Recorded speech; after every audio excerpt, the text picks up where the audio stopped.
Hi everyone, my name is Miss A and for today's video, pag-uusapan natin ang kinetic energy. So ano nga ba ang kinetic energy? Pag sinabi nating kinetic energy, ito yung enerhiyang taglay ng isang bagay habang ito ay gumagalaw or bilang resulta ng paggalaw nito. Regardless yon kung nag-iiba-iba siya ng direksyon or nagbabago-bago ng speed, for example, bumibilis, bumabagal, or kung gaano kataas yung kinalalagyan ng isang object habang nangyayari yung motion nito. So, wala tayong pakialam sa tatlong factors na iyon. Pero as long as yung object ay gumagalaw or in motion, may kinetic energy na present doon. For example, nung nakaraan ay binanggit ko yung archery, nagigain tayo ng potential energy by means of drawing back or hatakin natin or pag hinatak ng isang archer yung bowstring kasabay ng arrow to focus on its target. Okay? So, pagka mas lalo nating hinahatak patalikod yung bowstring and yung arrow, mas lalo nagigain tayo ng potential energy. Pero once na yung ating arrow and yung bowstring ay pinakawalan ng archer, okay, or the arrow is released. So, nakikita natin na yung arrow ay nasa motion, okay, and straight path motion yon, okay. And since na yung arrow ay gumagalaw in a straight path motion, so ibig sabihin na yung arrow ay may kinetic energy. Now, saan ba nakadepende yung values ng kinetic energy natin? So, ito ay nakadepende sa mass and speed.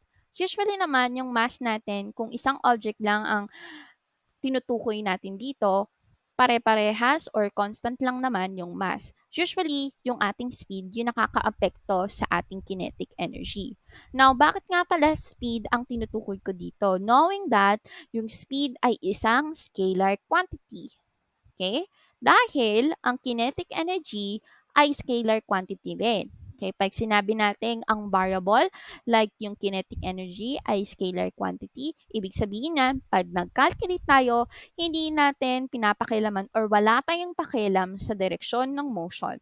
As long as we get the values of kinetic energy, okay na yon. Alright? So now, when it comes to speed, ang gaano ba nakakaapekto yung speed sa kinetic energy? For example, this ball. Okay? So since in motion siya, anong mangyayari sa kinetic energy nung ating ball kapag tumaas yung speed niya?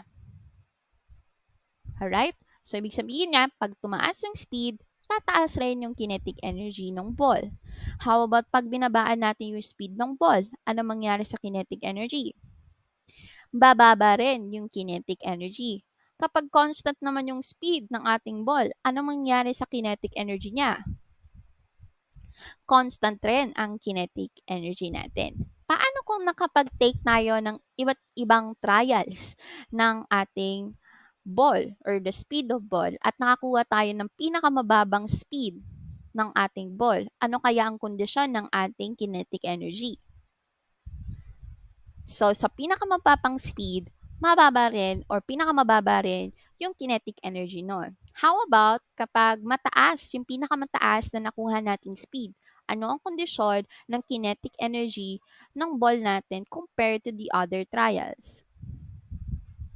Very good. So, sa mataas or greater speed natin or the greatest speed that we get, ganun din na pinakamataas rin yun na kinetic energy ng ating ball. So, in short, pag sinabi nating speed, ah, ay isa sa mga factor na kung saan ang kinetic energy ay dumedepende. So, ibig sabihin nun, yung, kung ano man yung kondisyon ng ating speed, ganun din yung kondisyon ng ating kinetic energy.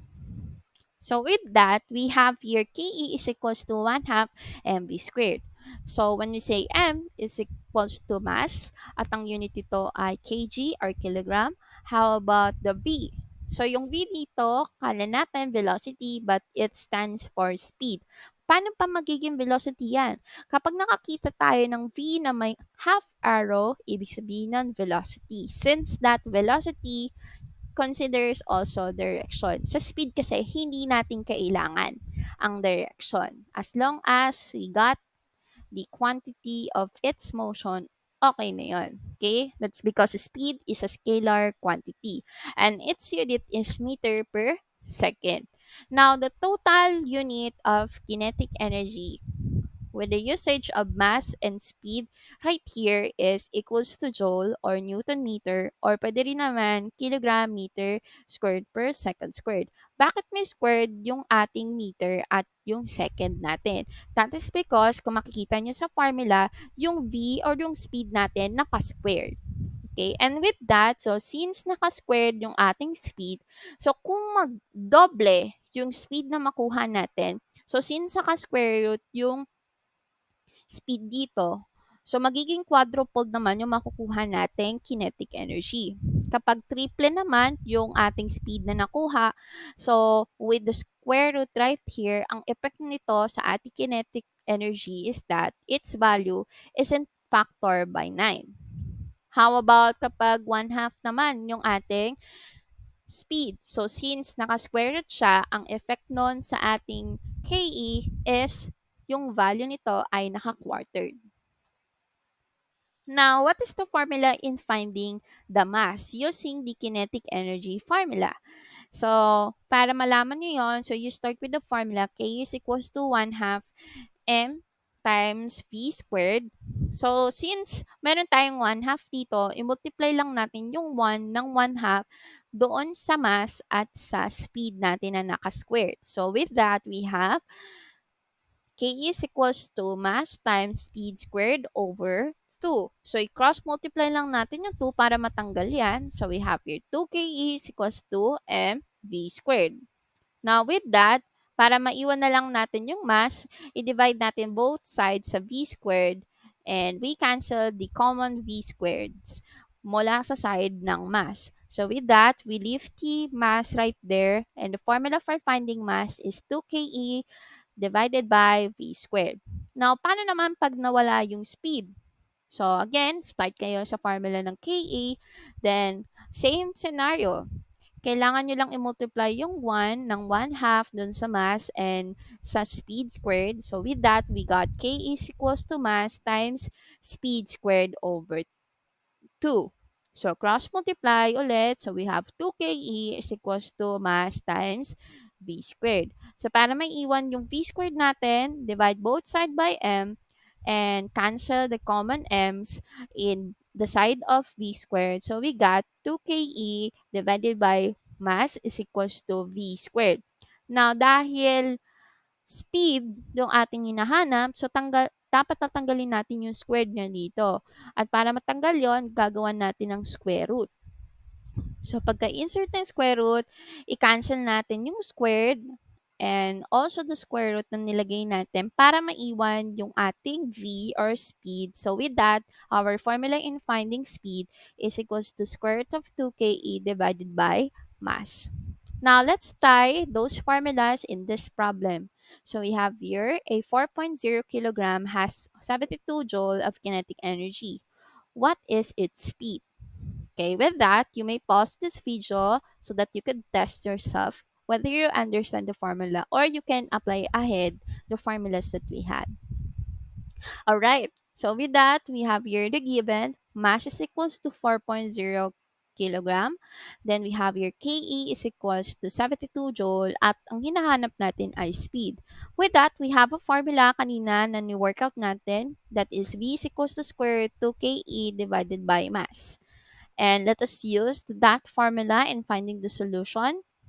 So, directly sulat natin and extract the values of Ke and mass. So, you have here square root of 2 times 72 kilogram meter square per second squared or joule divided by 4.0 kilogram. Now, since meron tayong mga common units right here, just like kilogram, cancel lang natin yan. Pagka-cancel, we have leave meter squared per second squared. Then, multiply natin yung 2 sa 72. So, 2 times 72, we got 144 meter squared per second squared. Then, divide natin yung 144 sa 4.0 sa denominator and we got 36 meter squared per second squared. So, since ang ating speed ay meter per second lang. So, kailangan natin tanggalin yung squared in both meter and second niya. So, mangyayari lang yon kapag in-square root natin yung 36 meter 36 meters meter squared per second squared. So, with that, we cancel the squared for meters and second, and we calculate for the square root of 36. So the square root of 36 is 6. And we got also the unit for speed, meter per second. So our answer is speed is equals to 6 meters per second. With that, thank you very much and good